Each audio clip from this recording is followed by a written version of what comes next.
Sometimes it means being the best coworker, the best friend, the best fill in the blank.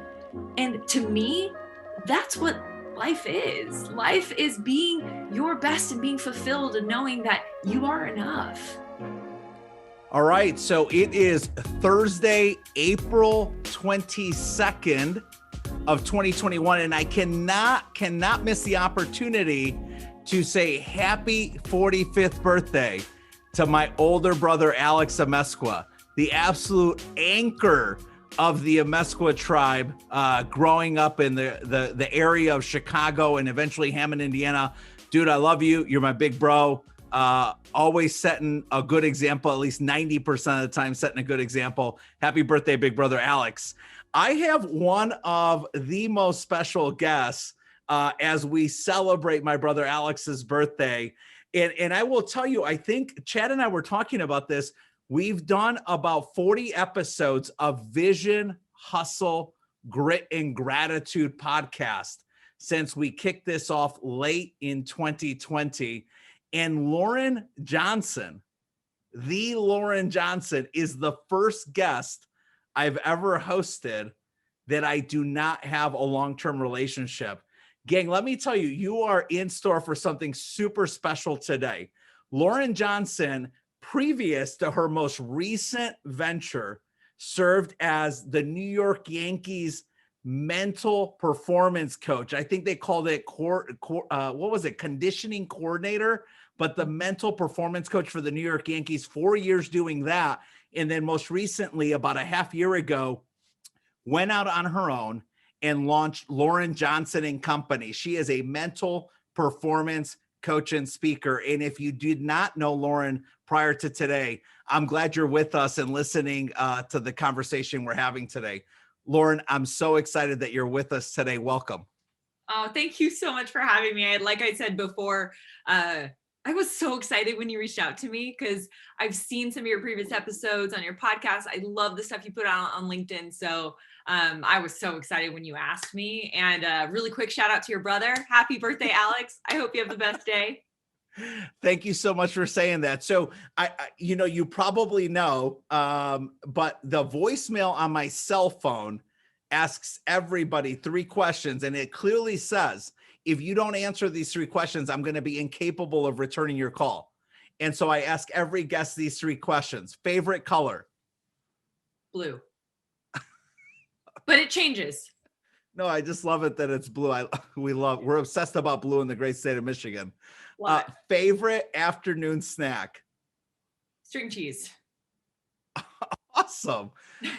Favorite childhood superhero? She was a superhero to me, Mia Hamm. Oh man. Oh my gosh. My 13-year-old Ava is a soccer aficionado. I mean, she is just obsessed about soccer. I love that you said Mia Hamm. That's so great. So tell me, favorite Mia Hamm memory? Ooh, that's hard. Probably. Well, why Mia Hamm then? I should say there's 2. Okay. 2 because Mia Hamm was one of the first Mia Hamm and Julie Foudy were my first favorite players growing up. I think just because of their grittiness and they weren't afraid when they went into the game. They weren't afraid. And to me, I was somebody who I wasn't afraid to get hit. I wasn't afraid to get hurt. I wasn't afraid to, go hard. I mean, maybe too much when I was little, but I loved it. And so I think that that was kind of what drew me to them and their willingness to take risks and, step outside the mold. And for me, so obviously watching, the Women's World Cup in the 90s was probably one of my favorite memories as a kid. But actually another memory of mine is I went to watch, it was at USD, at University of San Diego, and Mia Hamm's college team, was playing Julie Foudy's. And we got tickets to go. And I was so upset because the day before, Mia Hamm actually got a knee injury and she couldn't play. And however, I got to watch Julie Foudy and it was amazing. But I think just some of those memories, they just bring me back to why I fell in love with soccer in the first place. And I had these incredible women to look up to that weren't afraid to get after it. And so they were kind of who I looked up to on the field and who I wanted to become. I love it. What position did you play? Center mid in college and center back all up until then. Oh my goodness. My Ava plays center back. Oh, I love it.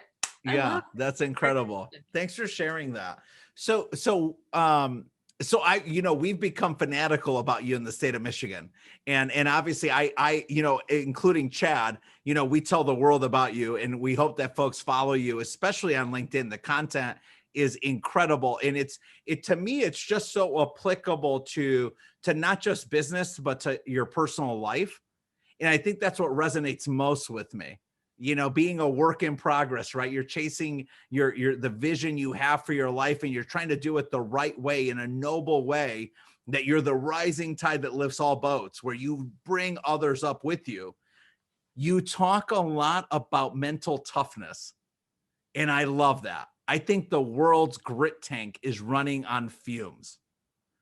Tell me, how do you define mental toughness, and how do you build that? If you think you're low on it, how do you build that in yourself?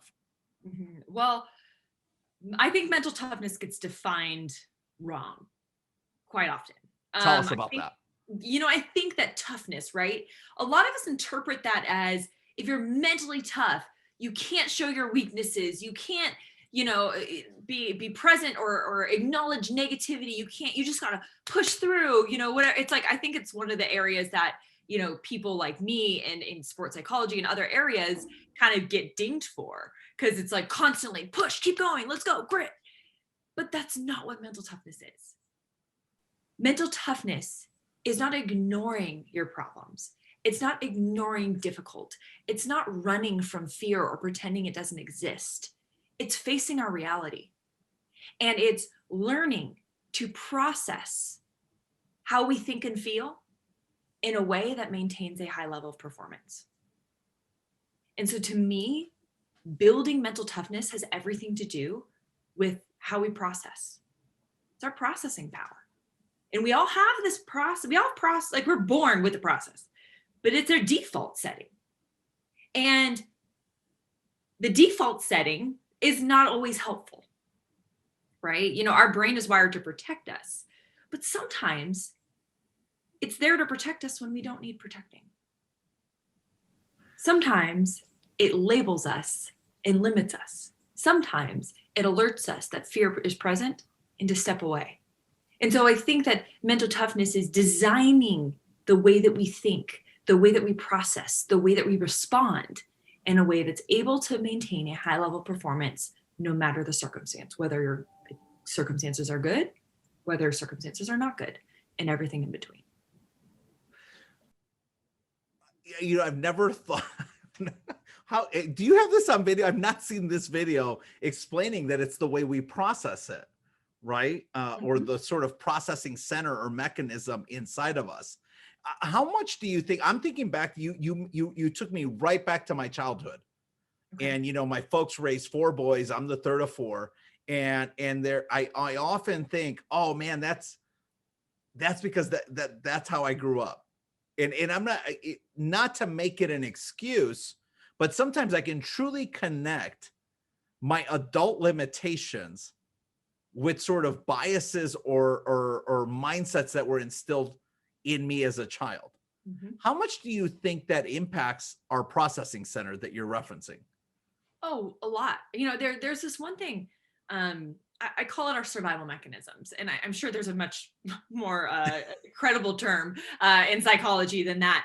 But all of us have things that happen to us in our lives. And I'll give you a really good example of this. I was working with an athlete several years ago. And when I was working at the Yankees, and by the way, I knew every single guy, like all of our staff members did. We were pretty close, and pretty much if a new guy that was new to our system walked in, every single one of us knew it. It was either we got him in a trade or, he was a new draft, whatever it is, we could tell. Right. So I took pride in knowing my players pretty darn well. And if ever there was a lack of relationship, I always looked at myself first. What can I do to improve that relationship? And so I went to one of our affiliates, and one of our guys was a little bit standoffish. And anytime to me, I was like, okay, I need to build that relationship. So that was my goal. I was going to spend that time. Well, about, halfway through, he just was not having it. Like anytime I'd have a conversation with him, it was like 1 or 2 word answers. And I thought it was interesting. And so I was a little bit worried, being, as humans, we can be a little bit like, self-centered and think, oh, well, I did something. What did I do? And Right. that's exactly where my mind went. I was like, oh man, I hope I didn't say anything to offend him. And so a couple of days go by and I walk to, the cages just for a game and he's there hitting early by himself. And I mean, probably his worst nightmare. And I walk right up to him and I'm like, hey, can I ask you a question? And he's like, sure. I said, have I said something to like, offend you or something? Because I just felt like the last couple of days when I tried to have a conversation, you were just very short with me. And I just want to make sure like I haven't said anything to upset you. And he goes, no, that's not it. And so we meet later because it was about to be game time. So not the time, but we met later to discuss this. And he said, I'm not a good speaker. And I was like, what? And he goes, I don't think I speak very well. And I was like, what made you believe that? And he sat there and he couldn't remember. And I said, I want you to think back. When was the first time you ever heard that? And he goes, it's probably in like first or second grade. I was Wow. asked to read something out loud. And my teacher told me, because I stuttered a lot, that I wasn't very good at speaking. And so, like, let's just stop there for a second. When we're kids, one of our needs is to fit in. I mean, that's not just a kid thing. That's an adult thing. That's a human thing, right? It's a connection. We want to fit in. And so his survival mechanism that he built up was his belief was that he wasn't a good speaker. And so he survived by just not speaking. And it became something that worked for him. And so there's this belief, and it gets solidified and supported every time we live that belief. I'm not a good speaker, belief, therefore I don't speak. Every time he doesn't speak, he solidifies it. That's right. That's right. And it became this identity. And so I think a lot of times we have these, right? Where something happens to us in childhood, something said to us, and we learn how to survive it. And it becomes this habit. Our brain recognizes it and goes, we don't want that to happen again. Okay, this is what works. That's what we're going to repeat. And again, it's there to protect us. But sometimes what we know is maybe that worked in second grade. Maybe that was okay in second grade. And I would even argue maybe not. But at the same time, when we get to adulthood, we have to like think about, I think the process of learning and growing is also a process of unlearning, not just learning. And so, when you say that, it does have an impact, that's for sure. And it takes first being aware of it. Because if we're not aware, how can you change it? So we first have to kind of be aware of these patterns that are maybe working against us. So that's such a great story. That's such a great story. And it's crazy to think, your clients and your sort of mentees are these multi-million-dollar a year income earning 20-something-year-olds.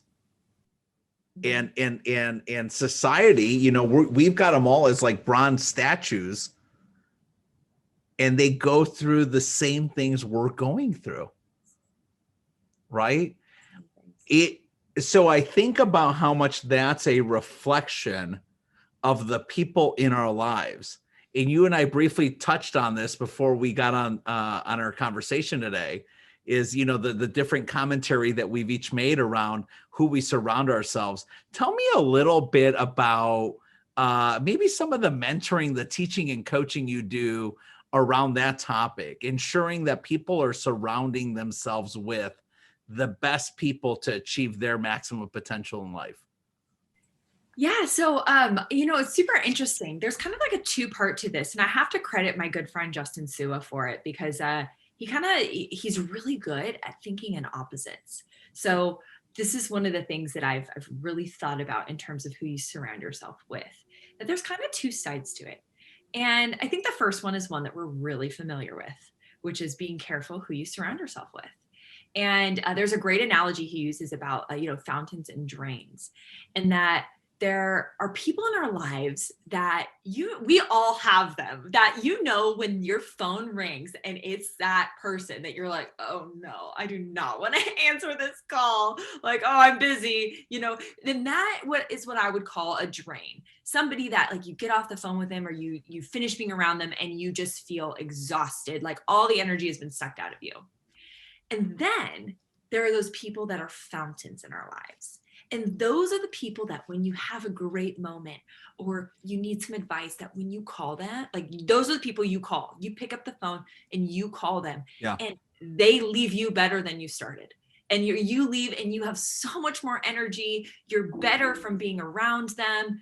Those are fountains. And so I think that's one way to look at it, right? Is that we have to audit our surroundings. We have to look at everybody that's around us and go, okay, who is a fountain and who's a drain?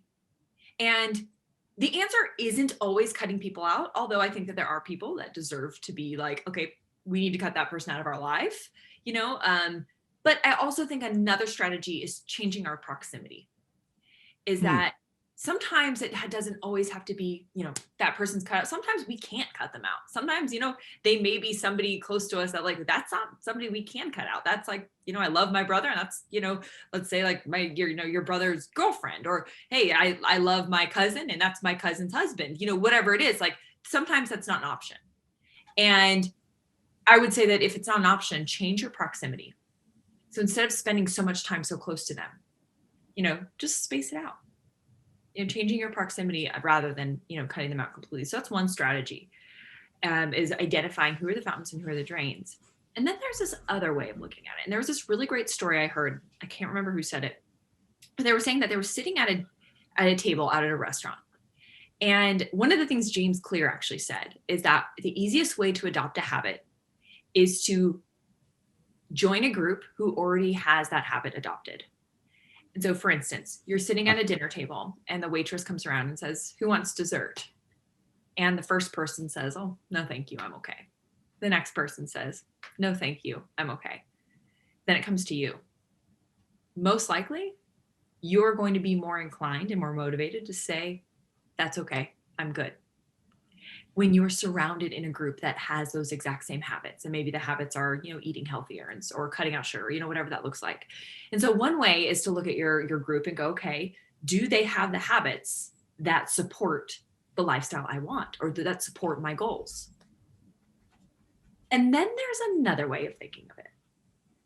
And this is where my good friend Justin challenged me, and I loved it. Because yes, we want to be surrounded by people that adopt our same habits. But then there's a benefit to being around people that challenge them, that don't go with the status quo, that aren't afraid to question, that aren't afraid to say, okay, but have you thought about it this way? Because it challenges our perspectives. And so often it is normal as a human to gravitate towards people who think like you. But could you imagine if you also added in some people that didn't, and that were willing to challenge you, and that were willing to upgrade your thinking, and that were willing to make you really think about what you've been thinking of, like that question you, that aren't afraid to say those things. And so for me, that's one of the things I've really enjoyed, is kind of this challenge of, okay, but why do you think that? Not just, okay, that's what you think, but why? What's the evidence? And so it helps you to think differently. And so one of the things I've been doing is I've been looking into other areas of specialties. And so it's, how do you think like a scientist? And Justin also said, how do you storytell like a movie producer? And so you're looking at all these different areas instead of just looking in mental conditioning, sports psychology. You're challenging your view by looking into different domains. You made me think of a show that my friend John Fort has on CNBC, and I was trying to find it and I can't remember the name of it exactly, but it's where he selects a topic and then he provides both perspectives. Yes. And there's so much more learning by understanding both. Could not agree more. And I think the more we learn, and I'm speaking for myself, Yes. the more I learn how much I don't know. Yeah. And so to be so stuck in like, this is what I'm doing, I'm only going to surround myself with like-minded people. And I'm only, I think that it can be really limiting, right? So I think that there's two sides of it. It's not only, okay, if you want to adopt a new habit, be around people that have those habits. That's great. Have those same drive, have those same goals. But then also, who's challenging you on that? Because I do think it helps us point on our blind spots, and we all have them. We all have blind spots, right? And so I think that it's a really good way to challenge those. Well, so that takes me right into this infinite, this like never ending battle between positivity and negativity, right? And you speak on this. And so talk to us about the power of positivity in comparison to the power of negativity and being aware of that. Yeah. So I think that there's a place for both. And I think that there's the very general way of looking, and there is, which is, positivity only. And now there's so much science behind positivity and the fact that it works. There's so much behind it. And there's also a lot of science behind, constantly beating up on yourself doesn't work. So I can understand why we'd kind of generalize and say, let's be positive and not be negative. But that would be great if we were robots. That would be great if we can program ourselves to only think one way and not the other. But that's not how our life works. That's not reality. At least that's not my reality. Because when I don't do well, or when I'm struggling, I'm not going, wow, I'm so happy. This is great. I'm not like thanking the universe for this, right? It's just, and it's so inauthentic that it doesn't work for me. And you know what? I'll tell you, it doesn't work for a lot of my athletes either. And so I think that there's a place for it. Negativity isn't the problem. Believing negative thoughts is. And so I think that where negativity has a place is that, number one, don't try and like spend all your time stopping it, because you're going to be wasting a ton of your time. You're never going to be able to shut that off. It's there, it's wired, and there's some benefits to it as well. And so I'll tell you what the benefits are of negative thinking. Please. Is number one, the benefit of negative thinking is that our negative thoughts are data points, and we can choose how we interpret them. And so the cool thing about negativity is it can definitely like spark our interest in to explore it a little bit further. And so one way that I love to use it is to think through what ifs. A lot of people, especially when they're going into a situation where they really care, we feel a lot of pressure. And it's normal for our brain to go to the negative. Well, what if I don't make the team? What if I don't get that deal? What if I don't get that job? What if I mess up? What if my PowerPoint presentation doesn't work? And I love those things, because what we can do now is we can create a plan for if those things happen.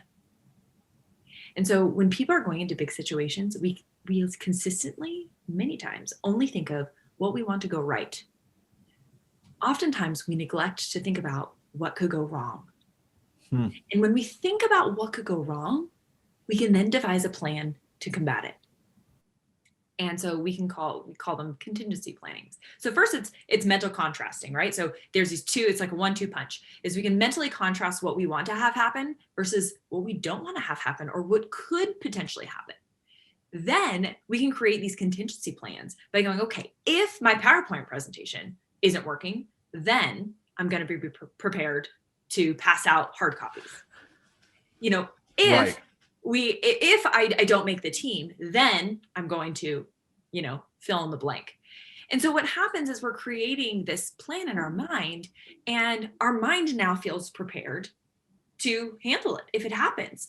And our mind loves this because it loves to create plans of attack. And now its only job is to execute. So in the middle of it, where we're panicking and all the emotions there and it's present, we don't always make the best decisions. And so a great way to handle difficult situations is to handle them before they become difficult. And so that's one way that we can use negative thinking to our advantage. How do you,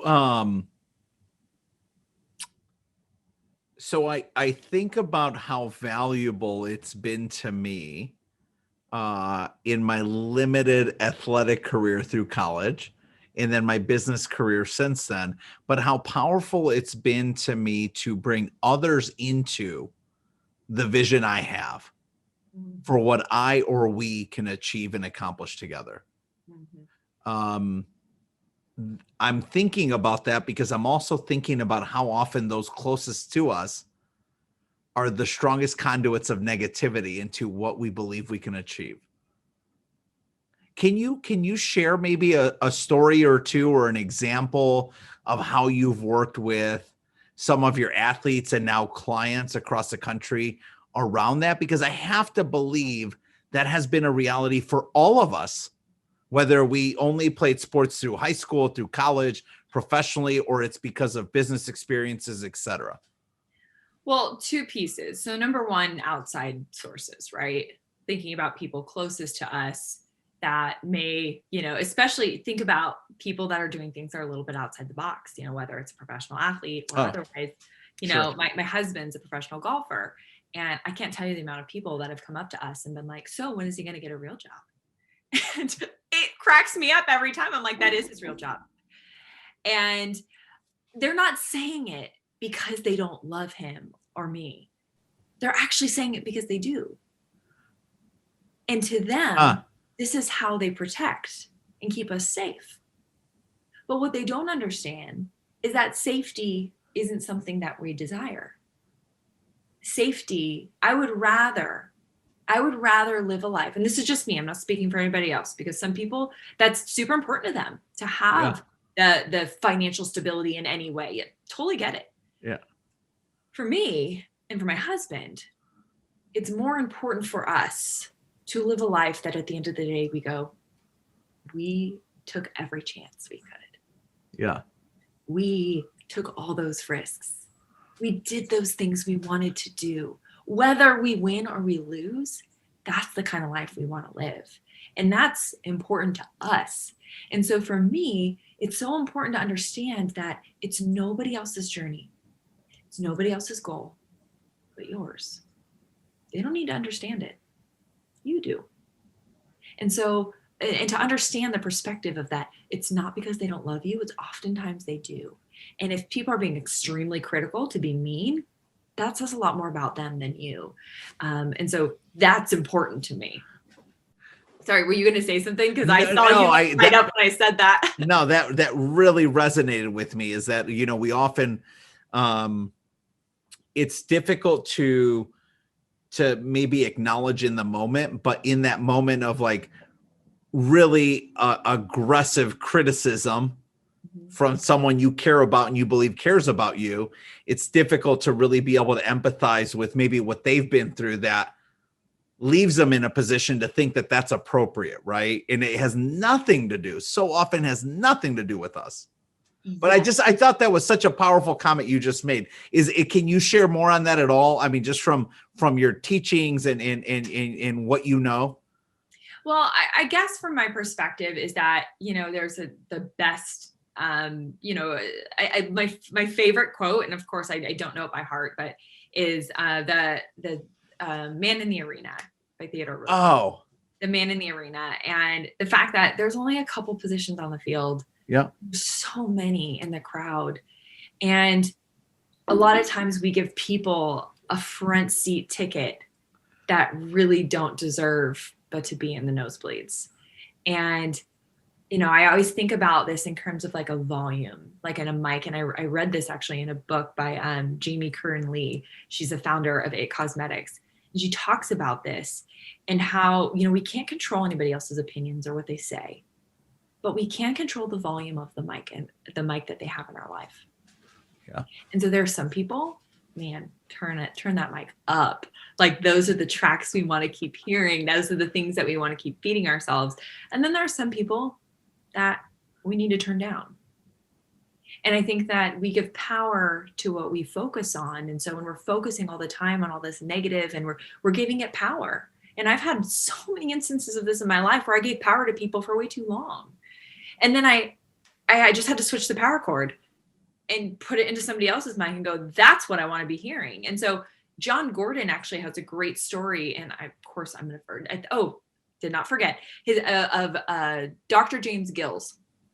and I may botch this story, but Dr. James Gills was doing, I think it was called a double triathlon, where he did a triathlon and then the next, or 48 hours later, he did another one.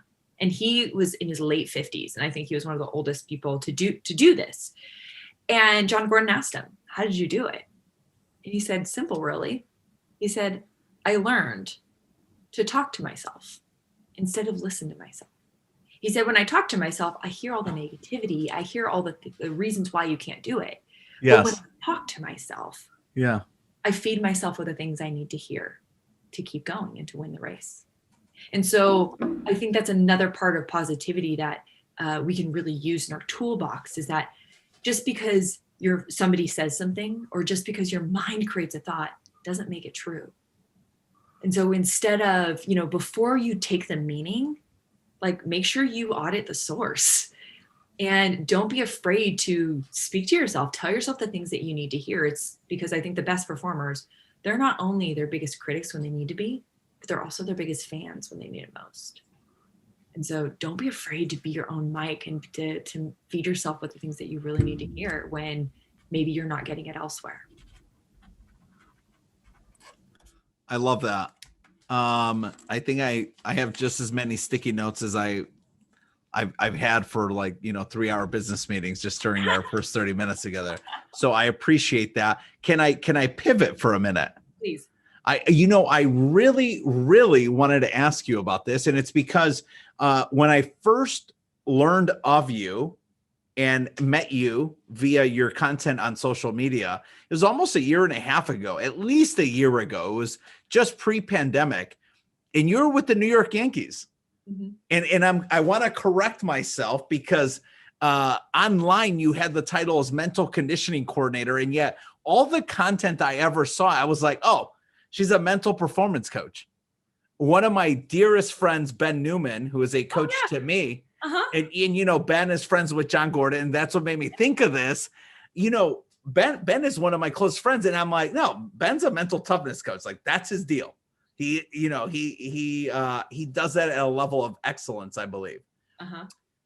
When did you know that Lauren Johnson and Company was a part of the book you were writing for your life? Oof. When did you realize that? It's so interesting you asked this question.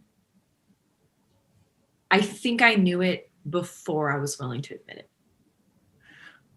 it. Let me just add this comment. The reason I asked this and why I was so obsessed about asking you this is I was thinking about how it's the New York Yankees, right? I mean, in my mind, without having met you, I was like, she does this for the New York Yankees. How many more stories are there in the high rise, in the skyscraper? Not many more. But somehow you broke into a new floor. You summarized it very nicely. I thought the same thing. Love it. My goal, my big time dream job, was to work for a professional organization. Nonetheless, to get an opportunity with the New York Yankees and to work under some of the most incredible people in the field. It was a dream.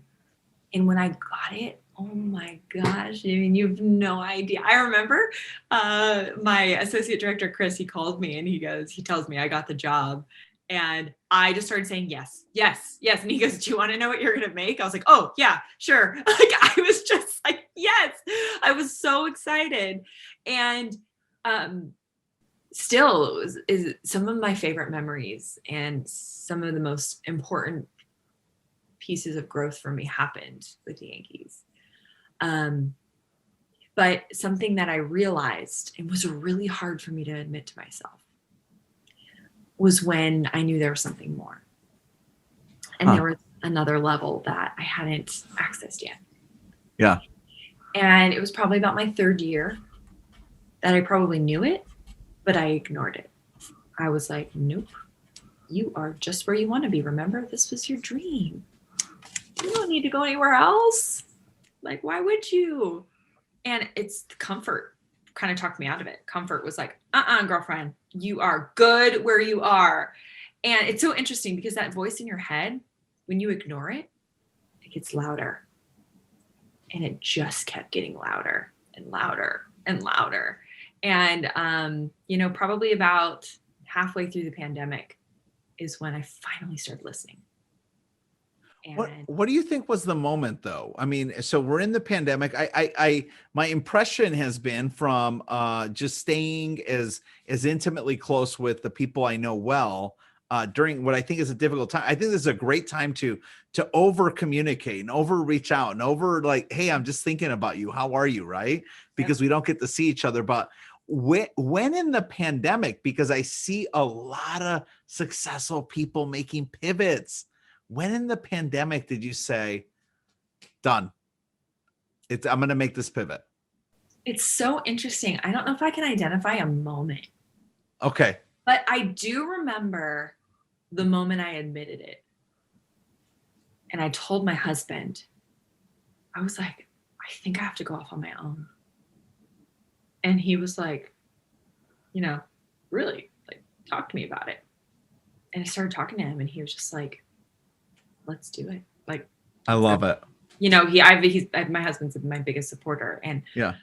But I remember when I finally said it out loud, I was like emotional about it. Like I was not okay at first. I was like, wait a second. So what does this mean? And, and I think that's why I held off for so long. And I think what really helped me take the leap was reconnecting to my why and my purpose. Talk about that. Please, I'm at. Yes. When I was everything kind of started towards mental performance when I was a senior, third game into my senior year. I received my 5th concussion. And I had just come back from a really bad concussion. Like it took me out for pretty much a year. I had post-concussion syndrome for like 2.5 years. It was rough. And I finally got the chance to come back. And man, how great. Senior year, come back, like we're good to go. And third game in, I got one off of just heading a ball, which is really dangerous. And I came off the field and my neurologist pretty much told me, Lauren, if you want to remember your name at 50, I don't suggest you continue playing. And it was such a hard reality and it hit me and I had this whole identity change and all of this and like everything. I was like, I was an athlete. I was a soccer player. I was going to play overseas. And suddenly who am I? And I think that kind of all of this happened. When all this happened, I decided, you know what, I was still part of my team. Thank goodness. My team was like, my coach was like, I want you to be at every game. It was awesome. So still like a part of the team, but I just had a different role. My role was on the bench. And so I decided to take an elective course in sports psychology. I had never heard of it up until this point. Took an elective course and I just saw myself in every story I read. I saw myself in every tool. And I started to think, what kind of a player would you have been if you would have known these things? Mm-hmm. How would you have shown up? How different would it have looked? How many less fights with yourself would you have had? And that's when I made the choice. Is not only was it helpful when I understood these things, because it helped me heal from all these unknowns that I didn't even know I needed to heal from and to improve in. But then it also put me on this path to say, I want to help every person so they don't have to ask that question. Who would I have been? They can say, I showed up as my best and I'm so proud of that. And there's nothing I regret.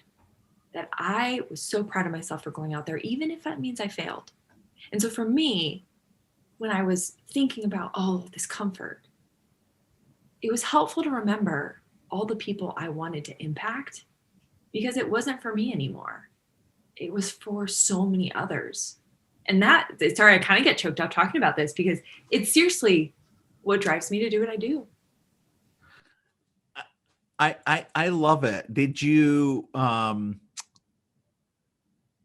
I often think about how when we were younger as children, we had a lot of these childhood dreams.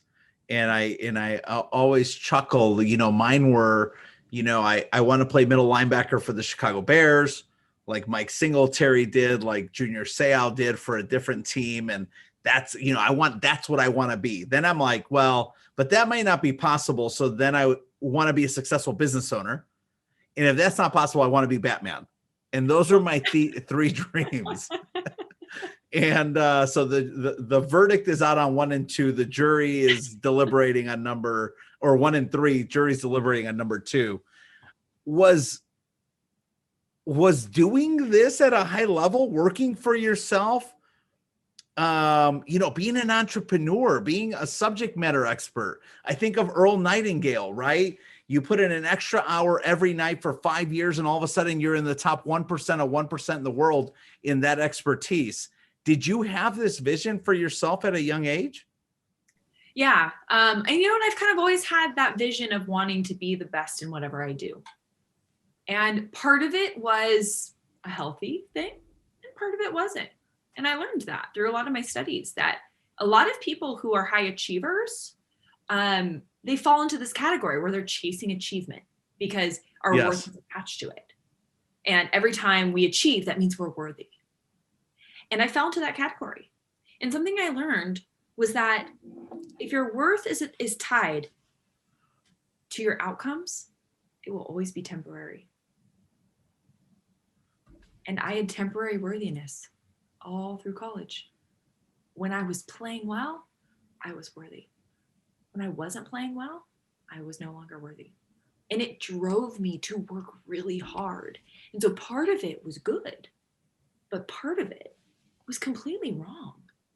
And so I think that when I started to learn these different patterns and these different ways of thinking, and I started to think of what a gift to be able to give that to somebody else.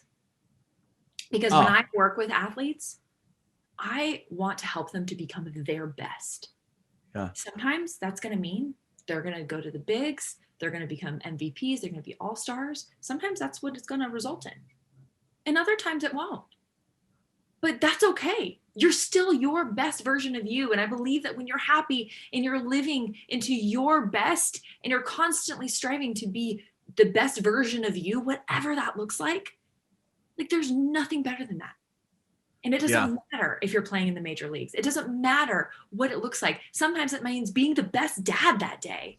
Sometimes it means being the best coworker, the best friend, the best fill in the blank.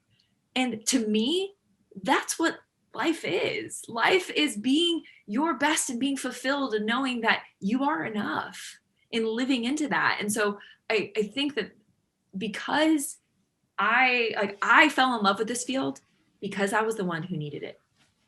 I was the one that needed mental performance more than anybody else. And when I was questioning whether or not to take this leap, that's what I had to remind myself of, is why I was doing it. And I wasn't doing it for comfort because it really wasn't about me. I'm doing it so nobody else felt the way that I felt when at the end of my career, I thought to myself, who would I have been? Because it took me so long to learn. And so it's my goal to be able to arm people with such incredible tools so they can show up as the best version of themselves, regardless of circumstance. Yeah, see, and so everything you say just really resonates with me. And I think a lot about how at the age of 43, I'm still consistently reminded that our current reality and my current reality is a reflection of the people I surround myself with and the people that I allow to have the volume on 10 instead of 2 in my head. Right. And I'm like, why are we a society that understands, respects and appreciates the significant impact and influence that a teacher has on us at 3, 4, 5, 6, 7, 8 through high school, through college. And then somehow then we get out in the real world. We have a whole new set of responsibilities, demands, and accountability metrics. And now we're like, I don't need a coach. I don't need a mentor. I don't need a therapist.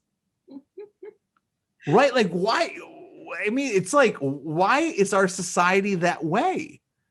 And I think it's so healthy to keep those sorts of relationships throughout your life. And it took me decades of falling on my face. And it took Samantha, my wife's incredible influence on me, to say, like, no, you, like, now more than ever, because you have children, because you're the head of a significant firm, because you want to be a man of substance, you need those influences now more than ever. I really, really appreciate, the fact that you had the confidence and the courage to go out on your own to provide these sorts of services and support for people like myself. Where is Lauren Johnson and Company going over the next 5 years? Oof, that's, you know what? Every day it changes, and in like the best way, I should say. I'm having so much fun. Like my creative freedom, like I have so many fun projects, like on the, like, on the horizon that, I have an idea, but as you know, it doesn't always work out the way we have planned. So Okay. like bamboo, I like to be sturdy in my values, but flexible in my ways. And so that's a great question. I'm not entirely sure, but I will tell you that my goal is to be able to reach as many people as possible. And so right now, my very next thing that you will be seeing that is going to be dropping on May 5th is my newsletter, where you can get my midweek mindset video sent directly to your inbox, plus some extra stuff. And then I just want to keep growing from there with different things, different courses, different, I'm working on a book, all different kinds of things that can help bring these principles to life. Because I think a lot of people, like to your point, that are saying, we're afraid to have coaches, we're afraid to have this. I think the biggest thing that gets in the way, and again, speaking for myself, is ego. Yes. Because when we believe, like, oh, we know it, like, yes, what is that for? It's our ego that's limiting us from getting the help, for asking for help. But let's look at some of the best performers in the world. Let's look at Tom Brady. Do you know how many people he has around him? He has like double digits of coaches around him. And not just the ones that are provided to him. He hires coaches for eating, for sleeping, for everything you can think of to maximize, because he knows he can't possibly be a master in every single area. And so what it does is it helps him focus on that area he wants to achieve mastery in. And so I think, like, I have a coach, I have two. There's a lot of people that have coaches. I would have more if I could afford it, but I'm like, one at a time. We'll see here. But yes, I think that it's so important because, like cars, we all have those blind spots. And it's those areas of, like, you don't know what you don't know. And a lot of time it's the difference between, and I heard this morning, John Gordon's Power Positive Summit, day one, Miles McPherson just lighting it up. And so I'm listening to him. And one of the things he said was that everybody has blind spots, and that it's the gap between our intent and our impact.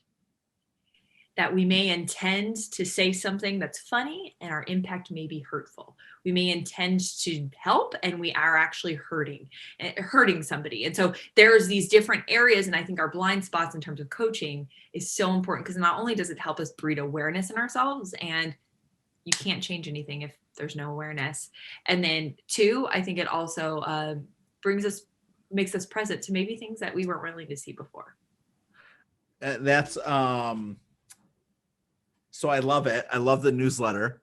I think any form of automated, consistent investment deposits in humanity is powerful, right?